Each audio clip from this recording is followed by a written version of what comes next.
سورج گرہن اور چاند گرہن کی اسلام میں کیا اہمیت ہے، اور سائنٹیفکلی اس کی ایکسپلیشن بھی فرما دیں پلیز۔ سائنٹیفکلی تو میرے خیال ہے آج کل سارے ہمارے مسلمانوں کو پتہ ہی ہے کہ چاند گرہن اور سورج گرہن کیوں لگتا ہے۔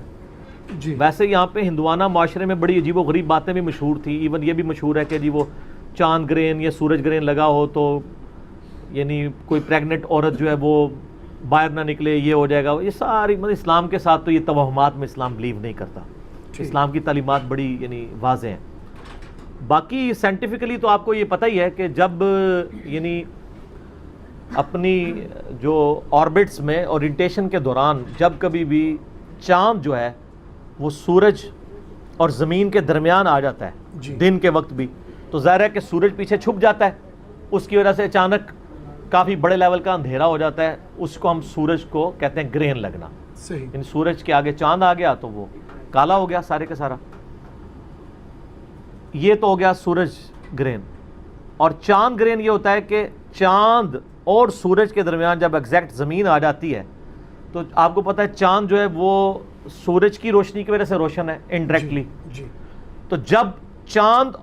اور سورج کے درمیان زمین آ جاتی ہے تو پھر سورج کی روشنی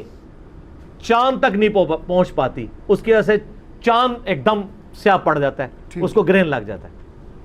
تو یہ ہے سائنٹیفکل ریزن، صحیح، سائنٹیفکلی یعنی ہم اس کو جو بیان کرتے ہیں۔ باقی اسلام کے اندر اس کی اہمیت اس اعتبار سے ہے، اسلام اسے اللہ کی نشانیوں میں سے ایک نشانی لیتا ہے، جس طرح باقی قدرت کی بڑی نشانی ہے، آندھی کا آنا، ہواؤں کا چلنا، انڈے میں سے چوزے کا نکلنا،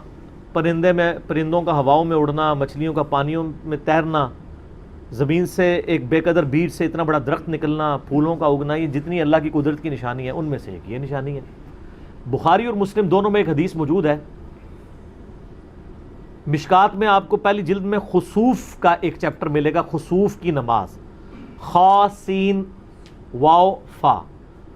خسوف کی نماز وہ ہے جو سورج اور چاند گرہن کے وقت پڑھی جاتی ہے۔ اردو میں ویسے اس کو انہوں نے ٹرانسلیٹ کر لیا ہے کہ جی سورج گرہن کے لیے کسوف ہے اور اس کے لیے خسوف، خسوف ہی لفظ ویسے استعمال ہوتا ہے عربی میں، جو مشکات کے اندر آپ کو یہ سارا مل جائے گا چیپٹر۔ تو بخاری اور مسلم دونوں میں حدیث موجود ہے کہ جب کبھی بھی سورج گرہن یا چاند گرہن لگتا تو نبی علیہ السلام خسوف کی نماز ادا فرمایا کرتے تھے۔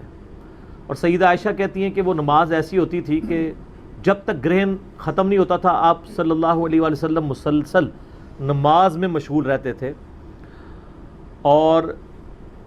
یہ بھی ملتا ہے بخاری اور مسلم میں کہ اونچی آواز سے بھی کبھی آپ سے قرات کرنا ثابت ہے اور آہستہ آواز سے بھی ثابت ہے، دونوں طریقے سنت ہے۔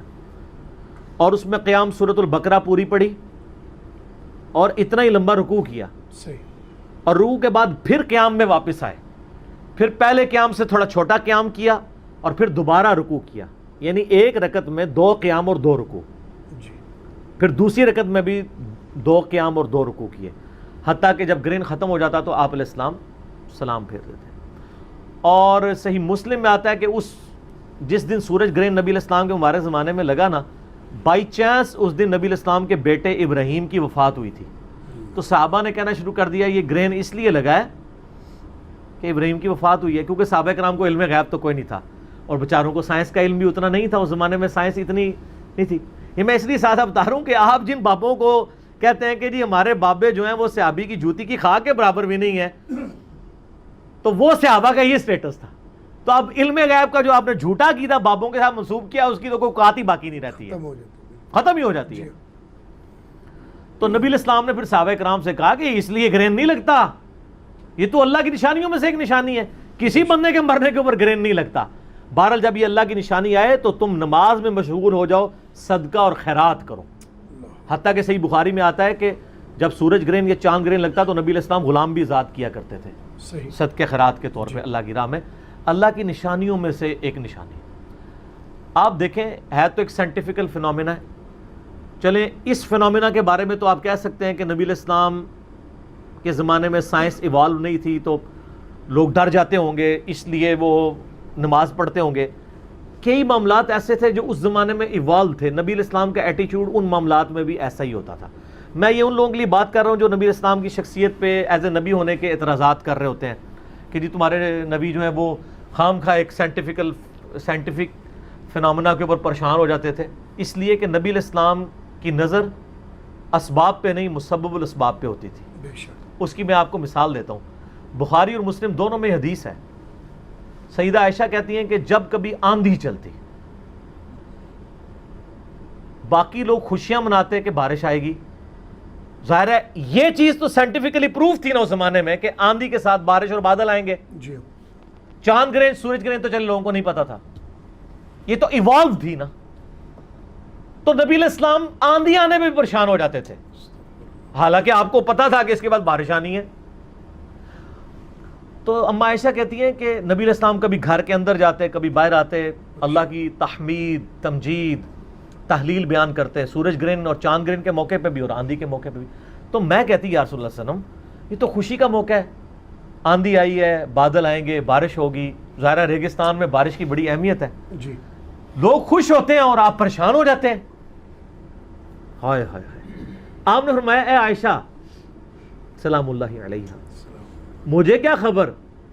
کہ اس آندھی کے بعد جو بادل آئیں گے ان میں سے آگ برسے گی یا پانی؟ سیدہ عائشہ کہہ سکتی تھی یا رسول اللہ علیہ وسلم it is physical phenomena of nature, آپ کو نہیں پتا، یا رسول اللہ کو نہیں تھا پتا کہ بارش ہی برستی ہے، لیکن ان کو پتا تھا کہ نبی علیہ السلام کی نظر فیصلہ کرنے والے پہ ہوتی ہے، فزیکل فینومینا پہ نہیں ہوتی۔ بے شک۔ اور اس کا ثبوت یہ ہے کہ سیدہ عائشہ کو پھر حضور نے کہا کہ مجھے کیا پتا کہ آگ برسے گی، کیا تمہیں پتا نہیں ہے؟ سورہ ہود کی آیت تلاوت کی نبی علیہ السلام نے کہ جب قوم عاد کے اوپر عذاب آیا تھا تو ایک بادل کی شکل میں آیا تھا، بڑی گرمی ہوئی اور بڑے عرصے بعد ایک بادل نمودار ہوا تو ساری قوم اس بڑے بادل کے نیچے ٹھنڈک کے لیے آ گئی اور خوشیاں منانا شروع ہو گئی کہ ہم پہ یہ بادل برسے گا، اور اصل میں وہ آیا تھا عذاب قوم عاد کے اوپر۔ حضرت ہود علیہ السلام نے ان کو پہلے ہی کہہ دیا تھا کہ تم پہ عذاب آئے گا، وہ تو ایکسپیکٹ نہیں کر رہے تھے، انہوں نے تو یہی دیکھا تھا کہ بارش ہی برستی ہے بادل سے۔ جب وہ ساری قوم بادل کے نیچے جمع ہوئی، اللہ کی طرف سے آگ برسی، سارے بھسم ہو گئے۔ تو نبی علیہ السلام نے فرمایا مجھے کیا پتا کہ یہ جو بادل آئے ہیں اس میں میری قوم کے اوپر آگ نازل ہو جائے۔ تو یہ نبی علیہ السلام کا اللہ تعالیٰ کے بارے میں یقین کا ایک اعلیٰ ترین لیول ہے۔ انبیاء اکرام علیہ السلام اسباب پہ نظر نہیں رکھتے، مسبب الاسباب پہ رکھتے ہیں۔ بے شک۔ تو سورج گرہن اور چاند گرہن کی بس اتنی ہی اہمیت ہے کہ جس طرح قدرت کی اور بڑی نشانیاں ہیں ان میں سے یہ نشانی ہے، باقی اس کے ساتھ جتنے توہمات لوگوں نے جوڑے ہوئے ہیں، آج کے لوگوں نے کیا صحابہ کرام نے بھی جوڑ لیا تھا کہ انہوں نے کہا کہ نبی علیہ السلام کے بیٹے کی ڈیتھ ہوئی ہے اس لیے گرہن ہوا، تو نبی علیہ السلام نے اس کو اسی وقت کنڈیم کر دیا کہ ان چیزوں کے اس کے ساتھ ریلیٹ نہ کرو، ایسا نہیں ہوتا، یہ اللہ کی نشانیوں میں سے، یعنی اللہ تعالیٰ جب چاہتا ہے اس کے ساتھ ایسا معاملہ کرتا ہے۔ نبی علیہ السلام نے اس کو کسی شخصیت کے ساتھ منسوب نہیں کیا۔ ٹھیک ہو گیا؟ جزاکم اللہ خیر۔